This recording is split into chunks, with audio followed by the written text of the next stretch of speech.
አዲስ ሰው መሆን አሮጌው ማንነትህ ካልሞተ አዲሱ አይወለድም። ብዙዎቻችን መለወጥ የሚለውን ቃል ስንሰማ አዲስ ማንነትን ስለመፍጠር፣ አዲስ ባህሪ ስለመላበስ ወይም የሌለንን ነገር ስለመፈለግ እናስባለን። ነገር ግን እውነተኛ ለውጥ አዲስ ማንነትን መገንባት ሳይሆን በውስጣችን ተቀብሮ ያለውን የንጹህ ወርቅ ማንነት ፈልጎ የማውጣት ጥበብ ነው። ዛሬ የምናልፍባቸው ፈተናዎች፣ የደረሰብን ህመምና የሚገጥሙን መሰናክሎች ዓላማቸው እኛን መሰባበር ሳይሆን ይህንን የውስጥ ማንነታችንን የሚያበስሉ የለውጥ ፋብሪካዎች ናቸው። ለዚህም 1 2 ብለን 3 አስደናቂና እውነተኛ ምሳሌዎችን እንጥቀስ። አንደኛ፣ የጭቃው ሐውልት ሚስጥር። ማንነትህን ከሽፋኑ በላይ ፈልገው። ከብዙ ዓመታት በፊት በታይላንድ ውስጥ አንድ ግዙፍ የጭቃ ሐውልት ነበር። ለዘመናት ማንም ቦታ የማይሰጠው አቧራ የለበሰና ተራ የሚመስል ሐውልት። በአንድ ወቅት ግን ከፍተኛ ድርቅ መጥቶ ጭቃው መሰንጠቅ ሲጀምር በመሰንጠቂያ ውስጥ የሚገርም ብርሃን ተገኘ። ጭቃው ቀስ በቀስ ሲፋቅ በውስጡ 100% ንጹህ ወርቅ የሆነ ታላቅ ሐውልት ተገኘ። ለካስ ድሮ ጠላቶች እንዳይዘርፉት ተብሎ በጭቃ ተለጥፎ ነበር። ይህ ታሪክ ለሁላችንም ትልቅ ትምህርት አለው። ሐውልቱ ወርቅ የሆነው ጭቃው ስለተሰነጠቀ አይደለም፣ ገና ከጅምሩ ወርቅ ነበር። እኛም እንደዚሁ ነን። በሕይወታችን የምንለብሳቸው የፍርሃት፣ የሰነፍነት፣ የውሸትና የዝቅተኝነት ስሜቶች የሽፋኑን የጭቃ ልብሶች ናቸው። ራስን መለወጥ ማለት እነዚህን በየቀኑ አንድ በአንድ መላጥና በውስጥህ ያለውን አምላካዊ ብርሃን ማውጣት ማለት ነው። ዛሬ የምታልፍባቸው ድርቆች፣ ፈተናዎች ዓላማቸው አንተን ለመጉዳት ሳይሆን ያን የማይጠቅም የጭቃ ሽፋንህን አራግፈው ውስጣዊ ወርቅህን ለዓለም ማሳየት ነው። ራስን መለወጥ ማለት የሌለን ነገር መፍጠር ሳይሆን ያለንን መግለጥ መሆኑን ስንረዳ ጉዟችን ይቀላል። ራስህን አትናቅ። አንተ ውድ ዋጋ ያለህ የወርቅ ሐውልት ነህ።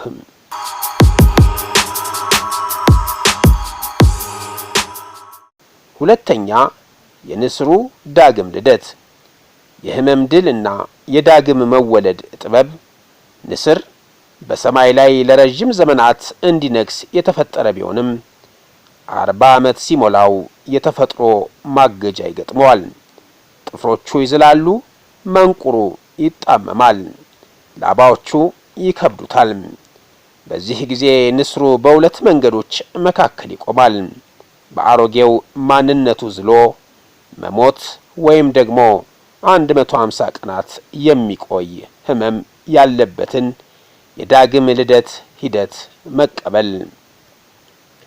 ንስሩ ወደ ረጅም ተራራ ጫፍ ይወጣና ብቻውን ሆኖ አሮጌ መንቁሩን ድንጋይ ላይ በመምታት ይነቅለዋል።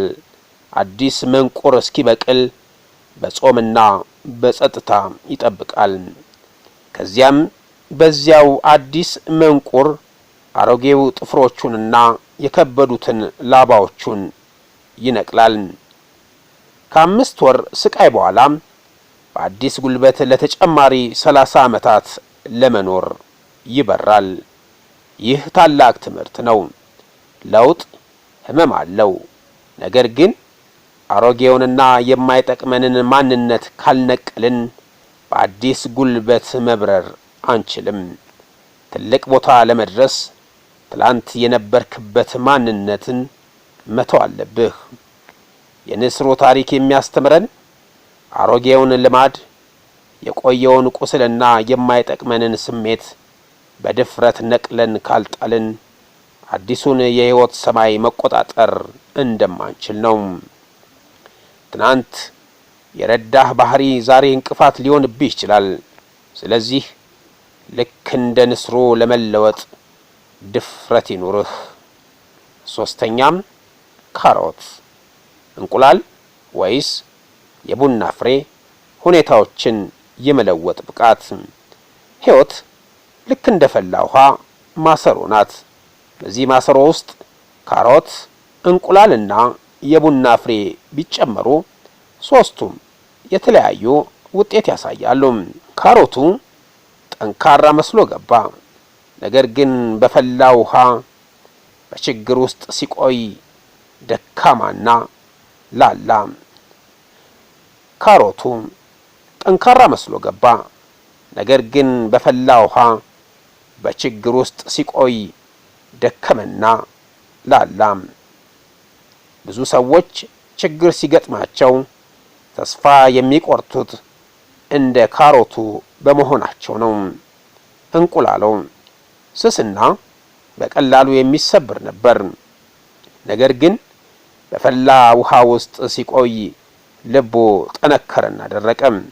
አንዳንድ ሰዎች በደረሰባቸው በደል ምክንያት ልባቸው የሚደነድነውና ጨካኝ የሚሆኑት በዚህ ምክንያት ነው። የቡና ፍሬው እሱ ግን ውሃው እንዲቀይረው አልፈቀደም። ይልቁንም ውሃውን ወደ ተወዳጅና መዓዛው ወደሚጣፍጥ መጠጥ ለወጠው። እውነተኛ የለውጥ ጠቢብ ማለት እንደ ቡናው ፍሬ ያለበትን ሁኔታ የሚለውጥ ነው። ችግሮች ሲመጡ ተስፋ በመቁረጥ እንደ ካሮቱ አትዛል፣ ወይም በደረሰብህ በደል ልብህ ደንድኖ እንደ እንቁላሉ ጨካኝ አትሁን። ይልቁንም በውስጥህ ያለውን መልካም እሴት አውጥተህ እንደ ቡናው ፍሬ አካባቢህን ቀይር። ችግር ሲመጣ ለምን በእኔ ላይ ሆነም ከማለት ይልቅ ይህ ችግር እኔን ወደ ምን የተሻለ ማንነት እየቀየረኝ ነው ብለህ ጠይቅም። አንተ የአካባቢህ ውጤት ሳትሆን አካባቢህ ያንተ ውጤት እንዲሆን አድርግ። አዲስ ማንነትን ለመገንባት የሚያስፈልጉ ሳይንሳዊና ስነ ልቦናዊ መርሆች ከሳይንሳዊው እንጀምር። አዲስ ሰው መሆን ማለት የቀድሞውን ማንነት መጣል ሳይሆን አሁን ለማትፈልጋቸውና ለማይጠቅሙህ ባህሪያት እሺ ማለት ማቆምን መምረጥ ማለት ነው። ለዚህም የሚከተሉት ነጥቦች እንደ መመሪያ መጠቀም ይቻላል። የማደግ አስተሳሰብ ግሮዝ ማይንድሴት። ካሮል ዲዊክ እንደሚሉት ማንኛውም አይነት ክህሎትና ማንነት በበቂ ጥረትና በትጋት ሊለወጥ ይችላል። እኔ እንዲህ ነኝ ከሚል ግትር አስተሳሰብ ወጥተህ እኔ በሂደት ላይ ነኝ ወደሚል ክፍት አስተሳሰብ ተሸጋገር። ውድቀትን እንደ መጨረሻ ሳይሆን እንደ መማሪያ መንገድ ቁጠረው። የአቶሚክ ልምዶች አቶሚክ ሃቢትስ። ጄምስ ክሊር እንደሚለው ማንነት በየቀኑ የምታደርጋቸው ትናንሽ ተግባራት ድምር ውጤት ነው። በአንድ ጀንበር ትልቅ ለውጥ ከመጠበቅ ይልቅ በየቀኑ የምታደርገውን የ1% ማሻሻያ ላይ አተኩር። ለምሳሌ በወር 1 መጽሐፍ ማንበብ፣ በቀን 15 ደቂቃ ስፖርት መስራት ወይም በየማለዳው የዕለት ግብህን መጻፍ ትናንሽ ግን ኃይለኛ ልምዶች ናቸው።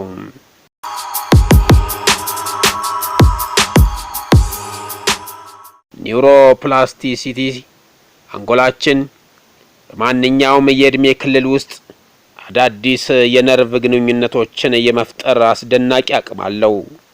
አዲስ ቋንቋዎችን በመማር አዳዲስ ክህሎቶችን በመለማመድ አእምሮን በባዮሎጂካል ደረጃ ጭምር መቀየር ትችላለህ።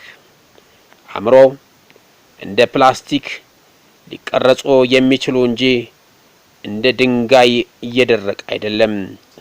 አንተ የታመምክበት አካባቢ ላይ ሆነ መፈወስ አትችልም። አሮጌው ማንነትህ ተመልሶ እንዳያሸንፍህ ዓላማህንና ግብህን የሚደግፉ ጓደኞችህን በጥንቃቄ ምረጥ። በዙሪያህ ያሉ 5 ሰዎች ያንተን የወደፊት ማንነት ይወስናሉ።